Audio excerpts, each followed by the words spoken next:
চলতি বছরের জানুয়ারি মাসে দেশে রেমিটেন্স এসেছে 2.19 বিলিয়ন মার্কিন ডলার। সেই হিসেবে টানা 6 মাস ধরে 2 বিলিয়ন ডলারেরও বেশি রেমিটেন্স পাচ্ছে বাংলাদেশ। মালয়েশিয়ান প্রযুক্তিতে তৈরি অত্যাধুনিক cleaning machine modern vacuum cleaner যে কোনো ধরনের ধুলো ময়লাকে পরিষ্কার করে ঘরকে করে তুলুন চকচকে ও আকর্ষণীয়।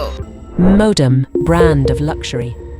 কেন্দ্রীয় ব্যাংকের তথ্য বলছে আগের বছরের একই সময়ের তুলনায় এ বছরের জানুয়ারিতে রেমিটেন্স বেড়েছে 3.40%। গত বছরের জানুয়ারিতে রেমিটেন্স এসেছিল 2.11 বিলিয়ন ডলার। বর্তমান যে সরকার সৃষ্টি হয়েছে তাদের উপর ব্যাপক আস্থা জনগণের আছে। এই আস্থারই প্রতীক হচ্ছে রেমিটেন্স প্রভাব বৃদ্ধি। আমরা গ্রস হিসাব করলে এটা 25.87 বিলিয়ন ডলার।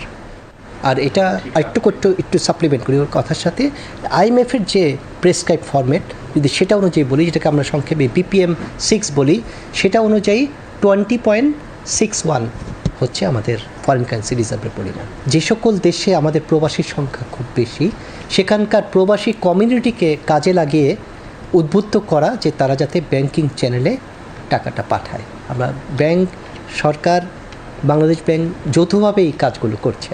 কেন্দ্রীয় ব্যাংকের তথ্য বিশ্লেষণ করে দেখা গেছে রাষ্ট্রায়ত্ত ও বিশেষায়িত ব্যাংকগুলোর জানুয়ারিতে রেমিটেন্স পেয়েছে 627 মিলিয়ন ডলার এবং বেসরকারি ব্যাংকগুলো পেয়েছে 1.55 বিলিয়ন ডলার। রাজনৈতিক পট পরিবর্তনের সাথে সাথে আমাদের যারা রেমিটেন্স যোদ্ধা আছেন তাদের আস্থা বেড়েছে, এটা দেখা যায়।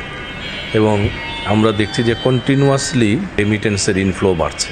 রেমিটেন্স যারা পাঠাতে ক্লাসিফিকেশন করেন, এর মধ্যে থেকে কিছু তাদেরকে বেনিফিট দেন, মানে রাষ্ট্রীয়ভাবে সম্মান হতে পারে, ফিনান্সিয়াল সাপোর্ট হতে পারে, চিকিৎসার ক্ষেত্রে সাপোর্ট হতে পারে। তাদের যদি সার্টিফিকেট থাকে ব্যাংক থেকে, তাহলে ধরেন হাসপাতালে তাদের রুগীদের, পেশেন্টদের, তাদের আত্মীয়স্বজনের ভর্তি হওয়া সহজ হবে। এরকম শিক্ষা প্রতিষ্ঠানের ক্ষেত্রে এরকম কিছু যদি তাদেরকে করা যায়, তাহলে দেখা যাবে যে সবচেয়ে বড় কথা কি, দেশের প্রতি ভালোবাসার এই জায়গাটা মানুষকে উদ্বুদ্ধ করতে হবে।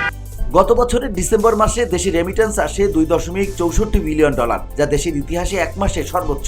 এর আগের মাস নভেম্বরে প্রবাসীরা ব্যাংকিং চ্যানেলে রেমিটেন্স পাঠান 2.20 বিলিয়ন মার্কিন ডলার।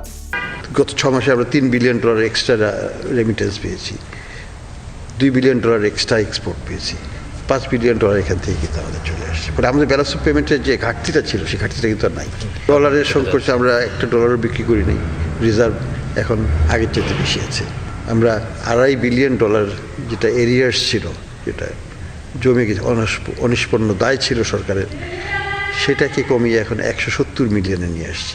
তো এটাও শূন্য হয়ে যাবে কয়েকদিনের মধ্যে। সফলতাটা আমি বলবো অলমোস্ট ফুললি অ্যাচিভড, আরও ভালো হবে।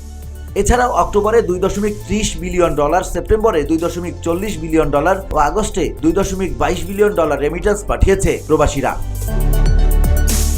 VOD Bangla news desk.